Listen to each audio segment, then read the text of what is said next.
Welcome to the podcast, The Human Way, with me, Kelly Odell. On this podcast, we'll discuss various topics related to management, leadership, employee engagement, motivation, and much more. In short, just about anything that might help us better understand and improve the workings of organizations and the lives of the people in them.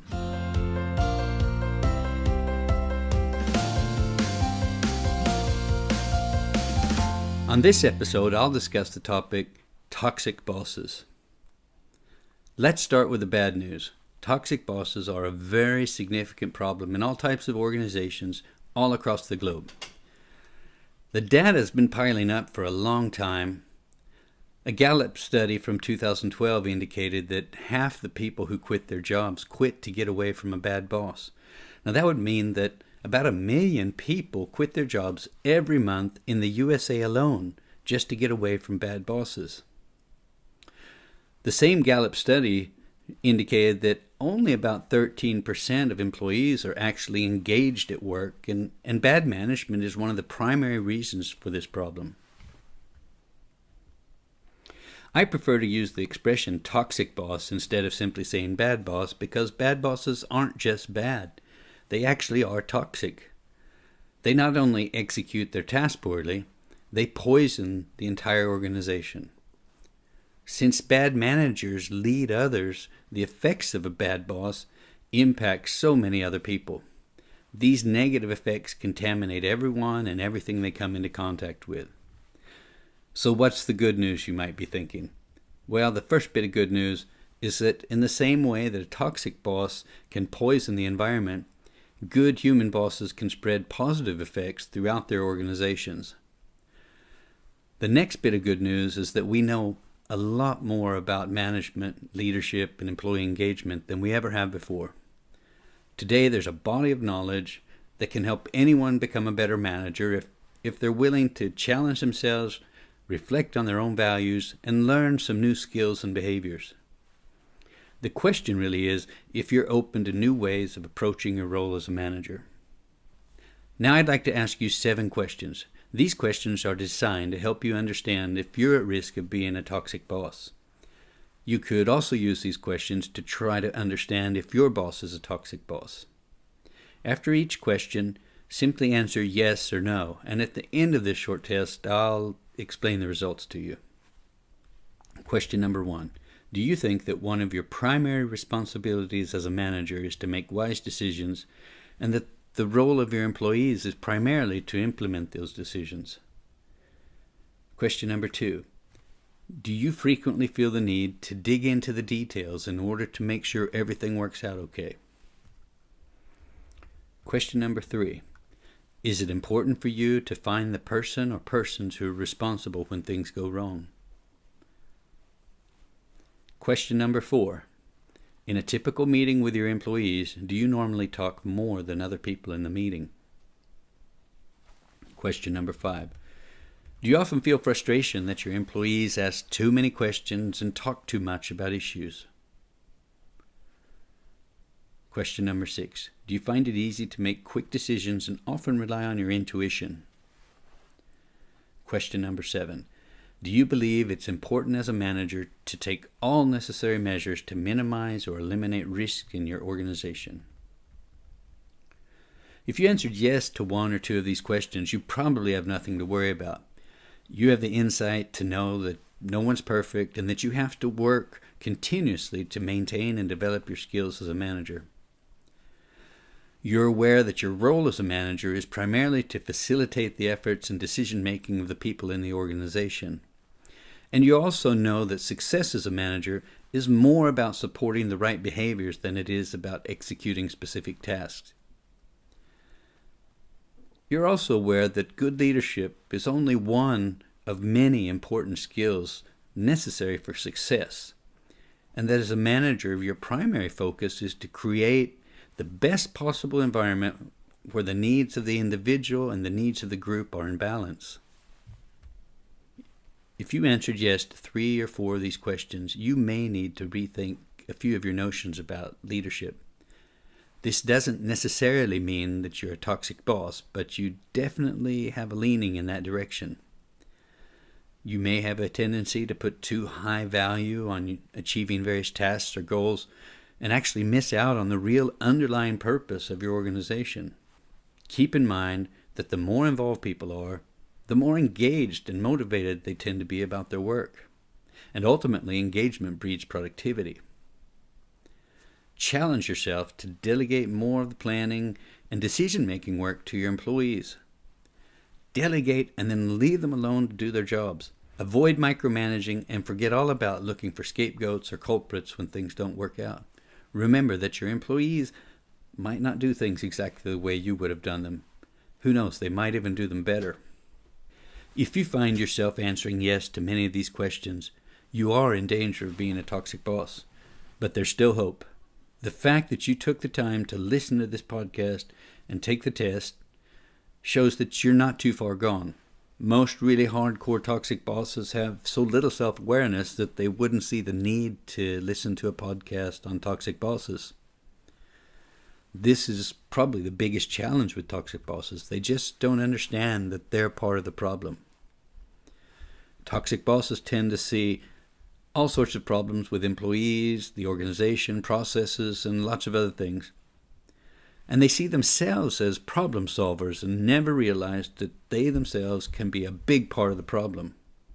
If you answered yes to many of these questions, you're probably a person who tends to put extremely high demands on themselves. You feel as a manager that you're responsible for everything. You think your job is to make wise decisions and then make sure those decisions get implemented. You probably feel frustration about getting employees on board, and despite the fact that you're so focused on achieving results, you're likely not as successful as you'd like to be. And you probably have many employees who are dissatisfied both with their work and with you as their manager. Again, the good news is that it doesn't have to be this way. Scoring highly on this test really says more about the things you do than who you are. We can all change our behaviors if we want to. Following are a few things that you can think about if you want to find an antitoxin to your toxic leadership. Question number 1 was, do you think that one of your primary responsibilities as a manager is to make wise decisions and that the role of your employees is primarily to implement those decisions? I usually say that a manager's job is not to make wise decisions. A manager's job is to see to it that wise decisions get made. And this means, more often than not, if you want a wise decision to be made, that someone other than the manager should be making that decision. Depending on your organizational culture, you'll still be held accountable for the decision, but that's not the same thing as actually making the decision. By facilitating good decisions instead of making them all yourself, you'll improve the quality of the decisions and increase your employees' involvement in the decision process. This will lead to higher levels of engagement and a stronger understanding of and a loyalty to the decisions. Question number 2 was, do you frequently feel the need to dig into the details in order to make sure everything works out? Someone once said that the devil's in the detail, and this is no doubt often true.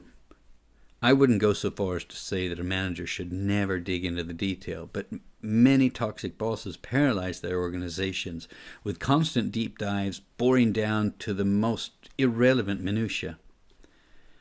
If you find yourself constantly in need of more details, then there's something wrong in your organization, and it might just be you. If you go back to the first question and make sure that you're delegating decision-making, then you shouldn't have to micromanage. Talented employees who know what needs to be done, who are motivated to do it, don't need to be micromanaged. Question number 3. Is it important for you to find the person or persons responsible when things go wrong? Stop looking for the guilty party when things go wrong in your business. Look instead for the cause and the solution. Maybe even better, encourage your people to understand, resolve, and solve the problems without your involvement. People make mistakes all the time, and that in itself really isn't the problem. The problem is why they're making the mistakes. Do they lack skills or competence to do things right? Do they lack information? Is there something wrong in your processes? Whatever the reason for the problem, going on witch hunts or looking for scapegoats when things go wrong spawns an organizational culture where problems get swept under the carpet, and I'll guarantee you that no problem ever got resolved under a carpet.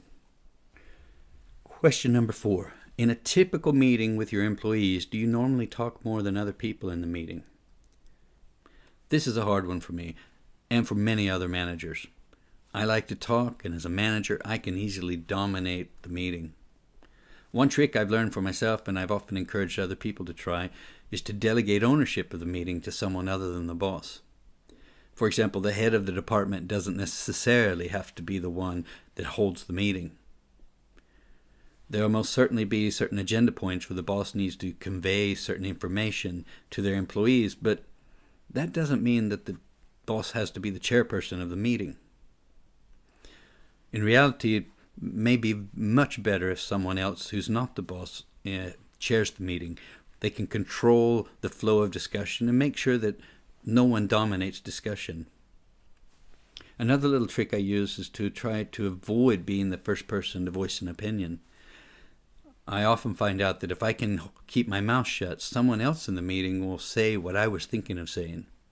And if I feel the need, I can say that I agree with the consensus of the group, or I agree with Sally or Bob, and I don't have to add anything, and I don't have to enrich the discussion. Question number 5 was, do you often feel frustration that your employees ask too many questions or talk too much about issues? And most managers have at times felt frustration that people just ask too many questions and have a need to vent issues far too long. But we need to remember that people won't feel engaged and therefore not perform their best if they're not given time to process decisions or initiatives. As a manager, you've often had a head start. You've already had time to process your decisions or the decisions of your superiors before you introduce them to your employees. If you invest a little more time in this anchoring process in the beginning, you'll discover that you more than make up for lost time later on due to higher levels of commitment from your people. Question number 6 was, do you find it easy to make quick decisions and often rely on your intuition? As the Nobel Prize winner Daniel Kahneman pointed out in his book, Thinking Fast and Slow, it's easy to make quick decisions, but those quick decisions are frequently wrong. Good decisions require time, analysis, and reflection. First, ask yourself if you're the best person to make the decision. Managers who pride themselves on their quick, intuitive decision-making ability often fail to realize that the risk that they're taking by not involving the right people in the process. Do you really have the most knowledge and insight into this problem? If you're convinced that you are the best person to make the decision, remember that the decision-making process should be an intellectual process. Give yourself time to ask the right questions, to analyze the data, and weigh different scenarios against each other. Intuitive decision makers often inadvertently alienate the people around them. People can feel run over, they can feel insignificant because their knowledge and perspectives were ignored in the decision process. And let's face it, sometimes you might have to use your intuition to fill in gaps where you lack the pertinent information, but your intuition should not replace solid facts or be a substitute for doing your homework. Question number 7. Do you believe it's important as a manager to take all necessary measures to minimize or eliminate risk in the organization? In business, risk is not our enemy, it's our friend. Every business school student knows that the higher risk, the higher the return. Managers who see their roles as risk eliminators run the risk of also being profit eliminators. Good managers understand that everyone in the organization should take risks every day. Sometimes these risks will work out okay, and sometimes they won't. Now here's the place when I make speeches that I often see managers' faces turning red, their hands shoot up in the air, and questions start coming at me from all directions. And I usually end up having to explain that I differentiate between being stupid and taking risks. Jumping out of an airplane with the proper equipment and the proper training is risky, but it also has a high return in the sense that it can be a lot of fun. Jumping out of a plane with no training and no equipment isn't risky, it's stupid. A risk is when there's a certain probability that things might go wrong. If the probability is close to 100%, I wouldn't call that a risk. That's just stupid. We can avoid stupidity by training our people and providing the right resources, but then we need to give them room to take risks. Encourage people to take risks, learn from them, and take new risks, even to the point of celebrating their failures.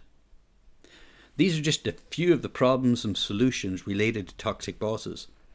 If you are one, there's hope. You can change your behaviors. If you have a toxic boss, the prognosis is worse, since the boss has to come to their own realization of the problem.